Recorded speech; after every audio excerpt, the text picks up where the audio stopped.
আজকে আমাদের party আইপিএফটির Shimla division কমিটির উদ্যোগে আজকে মেম্বারশিপ কালেকশন এবং জয়নিং প্রোগ্রাম।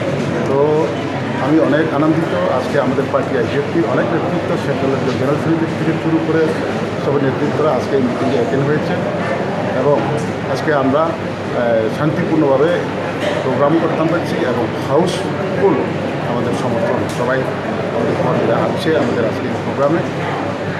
তো আমি আশাবাদী সিমলা এক সময় আমাদের পার্টি আইপিএফটি মানে সিমলা ডিভিশন কমিটি খুবই একটা মানে শক্তিধর একটা কমিটি ছিল, কিন্তু বিভিন্ন কারণে এক সময় এডিসিডি হয়েছে এবং তার আজকে পূর্ণ সংশোধন হয়ে আবার দ্বিতীয়বার ঘুরে দাঁড়ানোর মতন একটা পরিবেশ তৈরি হচ্ছে।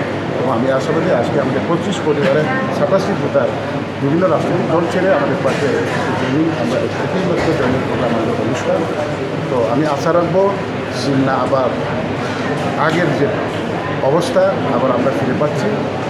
তো সমস্ত ত্রিপুরা রাজ্যে পার্টি আইপিএফটি ধীরে ধীরে সুস্থ মানসিকতায় মানুষ আবার ঘুরিয়ে দাঁড়াচ্ছে, সেই আমরা দেখতে পাচ্ছি। শুধু আমরা নয়, সমস্ত ত্রিপুরাবাসী যারা শিক্ষিত মহল আছে বা যারা ত্রিপুরাবাসী 37 লক্ষ লোক আছে সবাই আস্তে আস্তে দেখেছে যে আইপিএফটি খুবই একটা বিরাট একটা চিন্তাশীল রাজনৈতিক দল হিসাবে আমরা জনগণের কাছ থেকে আমরা সম্মান পাই। ধন্যবাদ।